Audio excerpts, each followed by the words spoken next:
Una vez más, la sangre de argentinos se derrama. Hoy se lucha en Buenos Aires. Como tantas veces, los jefes de un lado y del otro han sido aliados en algún momento. Han estado tanto del lado de los vencedores como del de los vencidos.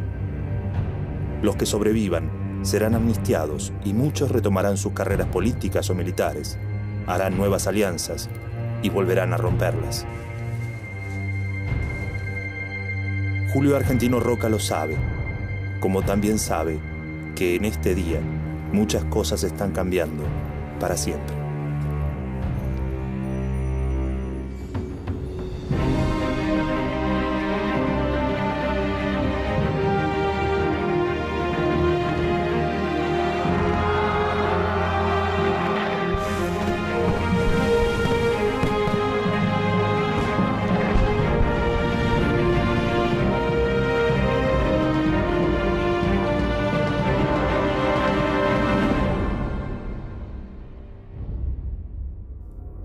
En 1880, el país es totalmente diferente al que se había unificado tras la batalla de Pavón. En cumplimiento de los pactos de la Triple Alianza, Argentina se ha adueñado de territorios pertenecientes al Paraguay. El Estado Nacional ha comenzado la llamada Campaña al Desierto para conquistar el sur de la Pampa y la Patagonia. Año a año, miles de inmigrantes europeos llegan al país para trabajar junto a los criollos. El ferrocarril, el barco de vapor y el telégrafo acortan tiempos y distancias. Un poderoso ejército centralizado pone fin a los conflictos civiles. Está naciendo un nuevo país en el que las provincias aceptan la supremacía del Estado Nacional. Solo Buenos Aires resiste y defiende sus privilegios. Uno de los grandes dramas argentinos de este periodo de formación es el peso que tiene Buenos Aires. Es decir, se identificó tanto Buenos Aires con Estado Nacional que a veces perdemos de vista que en un momento buena parte de los más poderosos porteños no querían ser la capital porque no querían perder los privilegios que eso podía acarrear. Lo que estaba en juego era justamente los intereses de Buenos Aires, porque pierde las grandes fuentes de su riqueza, que son el control de la aduana, el control de la navegación de los ríos y el control del comercio exterior. Después de la batalla de Cepeda, Buenos Aires accedió a unirse a la Confederación. De hecho, esta incorporación efectiva se produce recién después de Pavón y no como una incorporación a la Confederación, sino al revés, digamos, la Confederación absorbida por un nuevo Estado Nacional. El momento de la década de 1870 es el momento en el cual ya el resto de la provincia está convencida, digamos, de la unión, y el tema es terminar de convencer o vencer a Buenos Aires para que, digamos, se pueda concretar esta organización nacional. El Partido Autonomista, encabezado por Alsina, y el Partido Nacional, liderado por Avellaneda, llevan a este último a la presidencia de la Nación. Así nace el PAN, Partido Autonomista Nacional. Tras la muerte de Alsina, Avellaneda impulsa una política de conciliación con Bartolomé Mitre. En las elecciones de 1878, los candidatos del PAN y del Partido Nacionalista de Mitre integran las mismas listas. Así, llega a la gobernación de Buenos Aires Carlos Tejedor.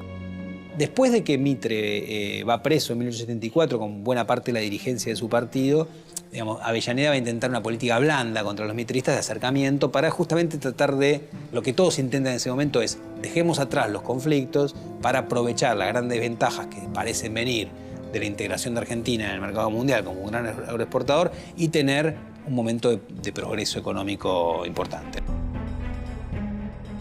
Pero la conciliación dura poco tiempo.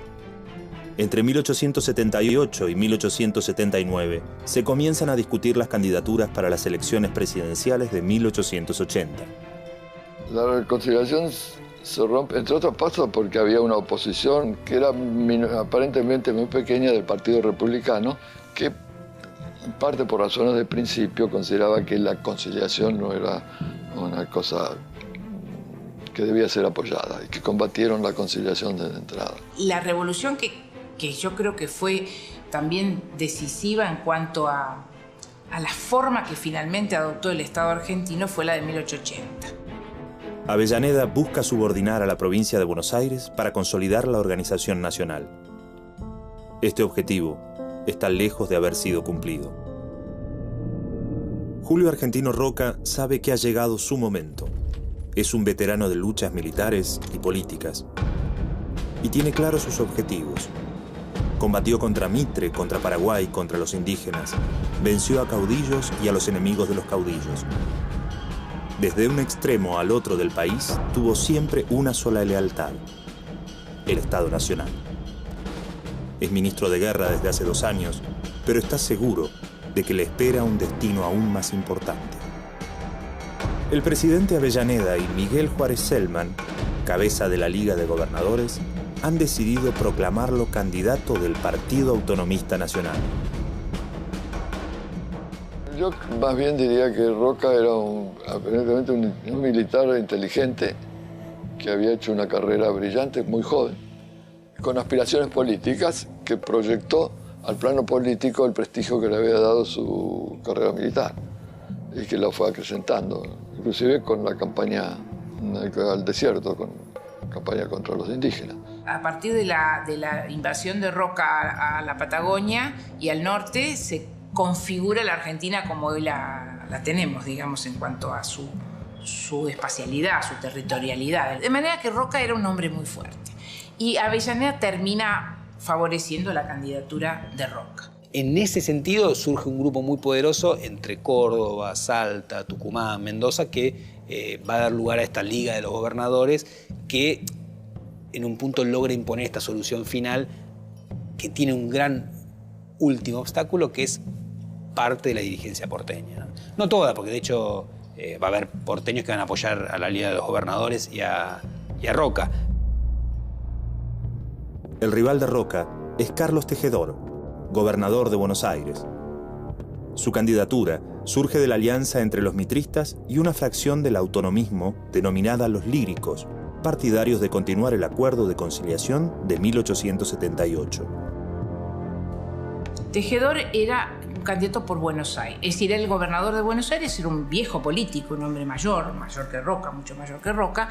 Desde el punto de vista de los llamados partidos, había habido una división en Buenos Aires en el autonomismo. El autonomismo era el partido que en ese momento tenía mayor importancia en Buenos Aires, junto con los mitristas.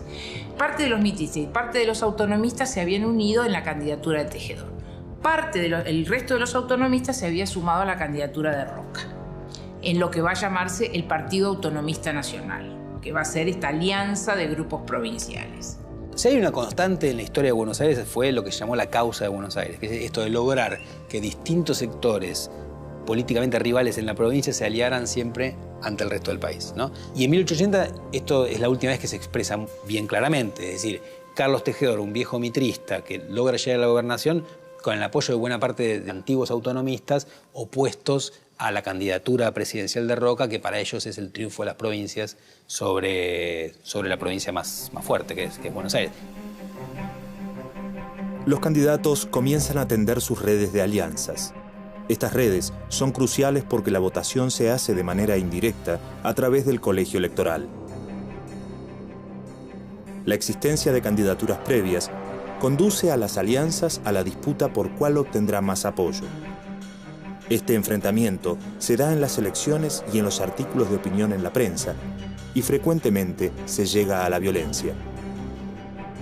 En plena campaña electoral, Roca, desde el Ministerio de Guerra, entrega armas a diferentes poderes provinciales para consolidar sus alianzas.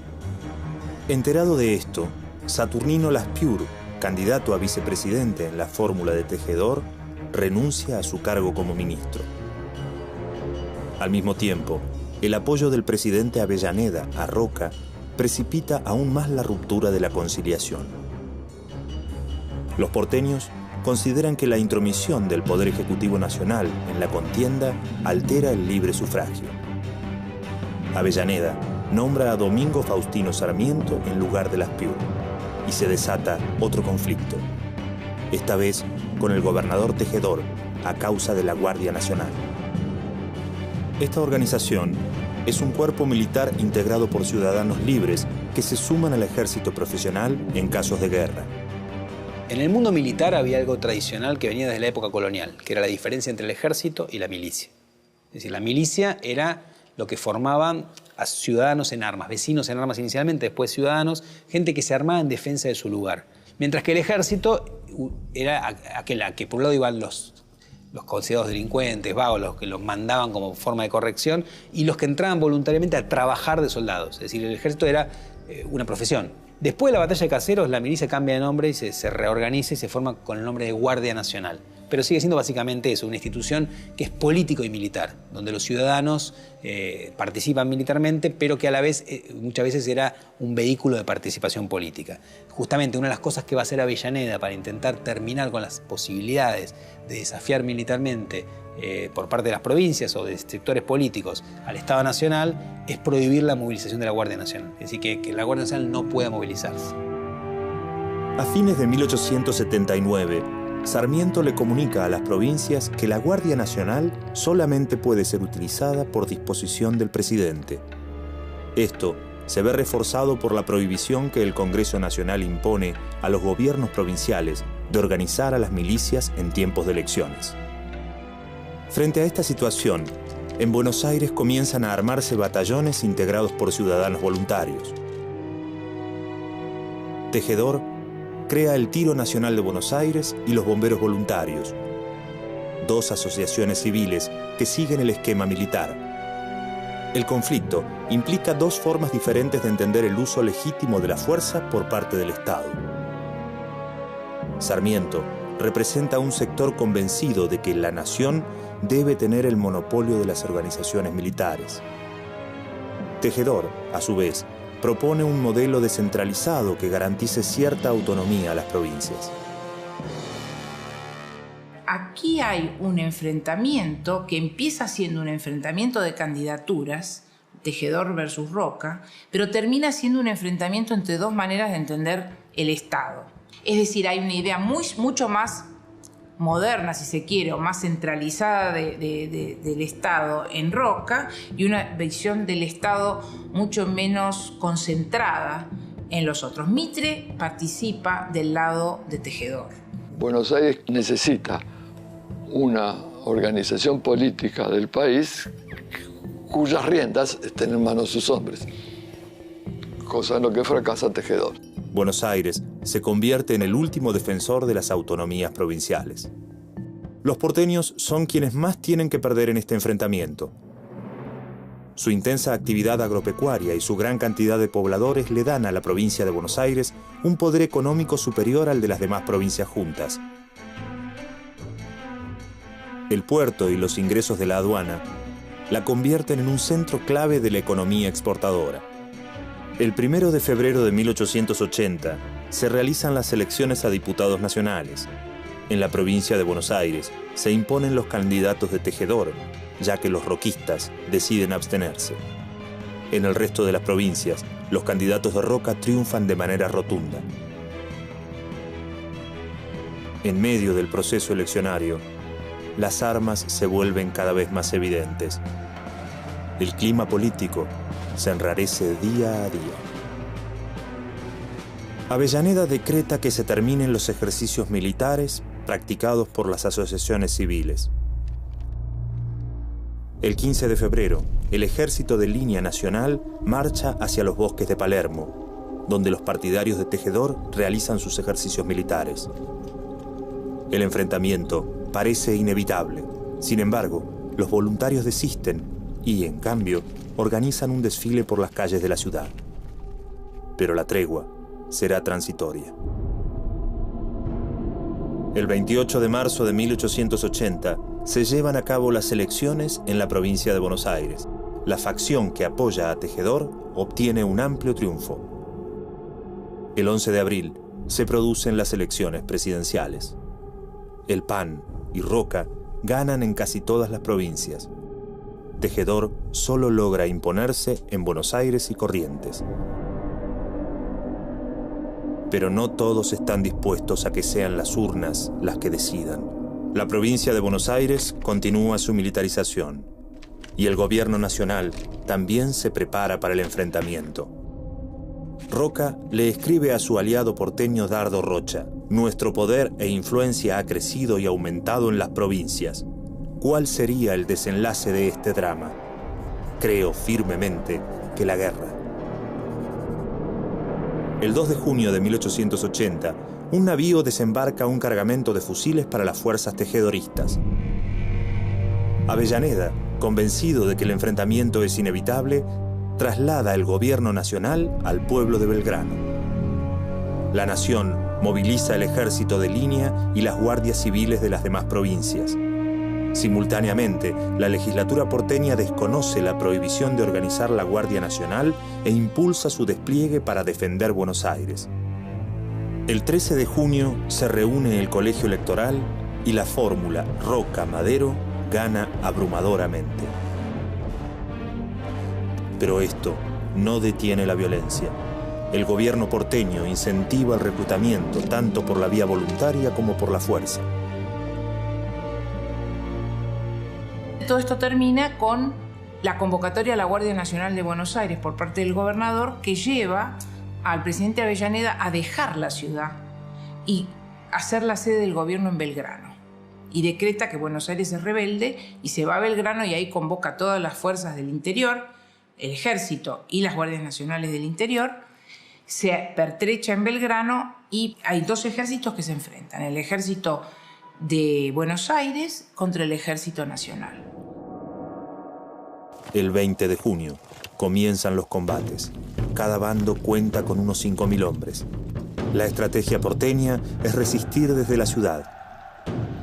Quieren impedir la ocupación por parte de los atacantes y obligar al gobierno nacional a entablar negociaciones. Se combate durante 2 días. El 20 de junio, en Barracas, los defensores de Buenos Aires deben retroceder y reingresar a la ciudad cruzando el riachuelo por el puente Alsina. Desde la madrugada del 21 de junio hasta el mediodía, los dos ejércitos luchan encarnizadamente sin que las fuerzas nacionales puedan tomar el puente. Pero al no recibir apoyo, deben adentrarse más en la ciudad, en la zona de los mataderos de Corrales Viejos. Allí resisten durante varias horas, pero el fuego de la artillería nacional los obliga a replegarse nuevamente. Finalmente, las tropas nacionales se imponen. El saldo es impresionante: 3.000 muertos de ambos bandos. Tejedor renuncia a la gobernación. El 12 de octubre de 1880, Julio Argentino Roca asume la presidencia. Apenas 8 días más tarde, prohíbe la organización de fuerzas militares provinciales. Tiene la mayoría en el Congreso. Mediante presiones, ha impedido que los diputados tejedoristas asuman sus cargos.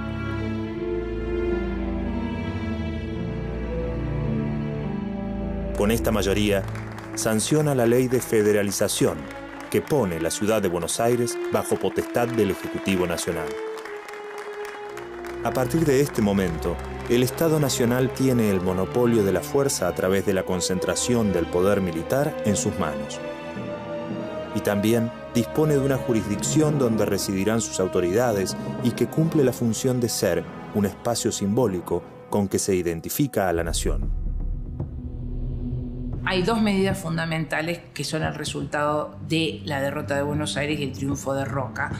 Además, 2 medidas impuestas por Roca con toda claridad, que son: una, convierten a Buenos Aires en capital de la República. ¿Esto qué quiere decir?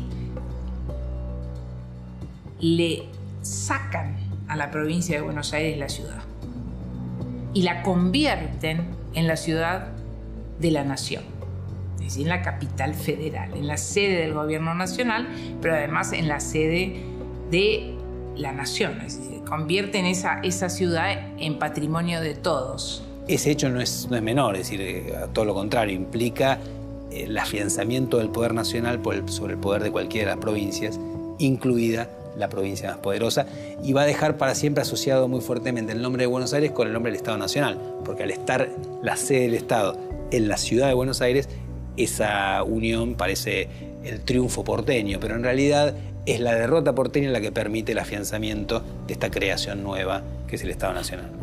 La segunda medida, muy importante: las provincias no pueden movilizar ninguna fuerza armada bajo ninguna denominación que sea. O sea, las guardias nacionales no van a depender más de la provincia. Ahora van a depender del Ejército Nacional y del Presidente de la República. Que eso es quitar, o sea, de alguna manera es definir este Estado no monopolizando la fuerza. El mapa de la Argentina de esos años es casi idéntico al que conocemos hoy. El Estado Nacional ha terminado de consolidarse.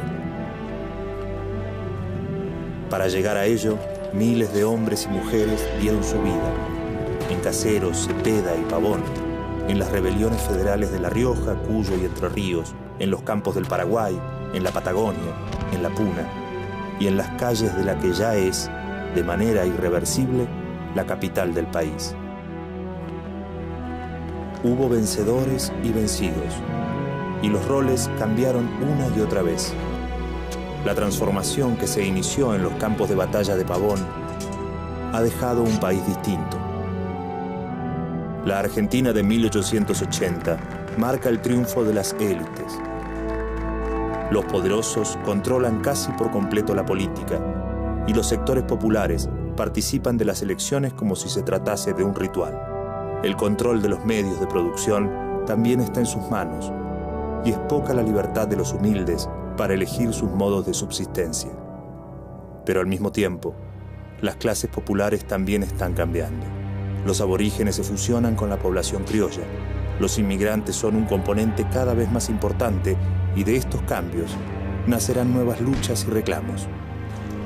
En los años por venir, habrá nuevos desafíos y batallas, sueños colectivos, triunfos y derrotas, y por supuesto, seguirán habiendo vencedores y vencidos.